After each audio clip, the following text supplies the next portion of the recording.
သူတစ်ပါးရဲ့အဖြစ်ကိုခွင့်လွှတ်ပေးဖို့တမန်ကျမ်းစာကကျွန်တော်တို့ကိုဘလို့တွင်တင်ထားတယ်လဲ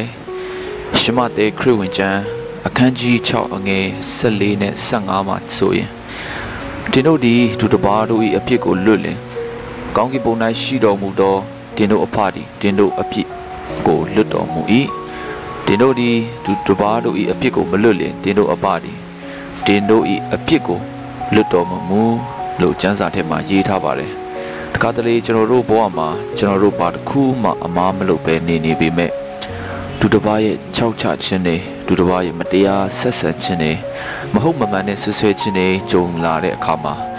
ကျွန်တော်တို့ဟာပုံမှန်အဖြစ်ဒေါသတကြီးနဲ့တုတ်ပြန်တက်ကြပါတယ်အဲလိုအခြေအနေတွေကြုံလာတဲ့အခါမှာကျွန်တော်တို့ကိုခရစ်တော်တွင်တင်ခဲ့တဲ့သူတစ်ပါးအပြစ်ကိုခွင့်လွှတ်ပေးဖို့မိန့်တော်တတ်ကြပါတယ်ညံ့ညံ့နဲ့များလာတဲ့စာရမဏေဟာဆိုရင်လေအဲ့လိုတီးမခံနိုင်တဲ့စုံစမ်းခြင်းတွေနဲ့ကျွန်တော်တို့ကိုဖះနဲ့ဝေးတစ်ထက်ဝေးလောက်ဤအမျိုးမျိုးနဲ့စ조사ပြီးအမြဲနှောက်ယှက်နေတယ်ဆိုတာကျွန်တော်တို့ယုံကြည်သူတွေအမြဲတတိထားဖို့လိုပါတယ်လူတစ်ပေါက်ကိုခွင့်လွှတ်ဖို့ဆိုတာလွယ်ကူတဲ့အရာတော့မဟုတ်ပါဘူးစစ်မနောခွင့်လွှတ်ခြင်းကိုကျွန်တော်တို့လူအနေနဲ့ဘလို့မှမပြုတ်နိုင်ပါဘူးဟန်ဆောင်ပြီးတော့ခွင့်လွှတ်တယ်လို့ပြောမိမယ်ဆိုရင်အဲ့ဒီအရာကအချိန်ကြာလာတာနဲ့အမျှစိတ်အတွင်းထဲမှာခြေမရတဲ့အဆိုင်ကဲတွေဖြစ်လာပြီးပိုဆိုးလာစေပါတယ်ကျွန်တော်တို့အပေါ်အနိုင်ကျင့်တဲ့သူတွေကိုခွင့်မလွတ်နိုင်ခဲ့ရင်စိတ်ဒုက္ခခံစားနေရမယ့်သူကကျွန်တော်တို့ကိုယ်တိုင်ပဲဖြစ်နေမှာဖြစ်တယ်ဆိုတော့ကျွန်တော်တို့ယုံကြည်သူတွေသူတစ်ပါးကိုဘယ်လိုခွင့်လွတ်ရမလဲဆိုရင်ကိုယ့်အပေါ်မကောင်းခဲ့တဲ့သူတောင်းပန်လာမယ့်အချိန်ကိုမဆောင်ဘဲနဲ့ကျွန်တော်တို့ရဲ့နာကျင်ခြင်းဒီအားလုံးကိုခရစ်တော်ထံယူဆောင်သွားဖို့ပဲဖြစ်ပါတယ်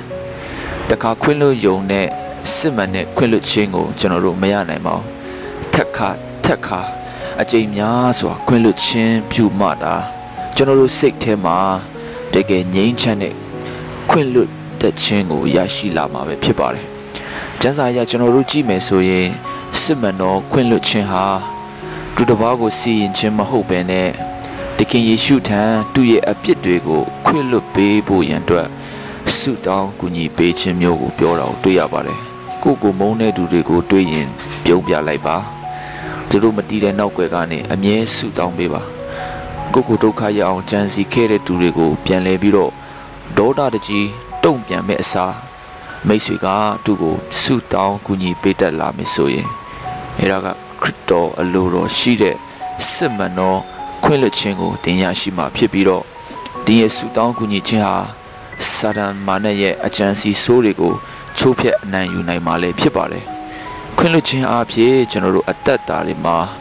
ကောင်းသောအရာတွေပဲဖြစ်လာစေပါတယ်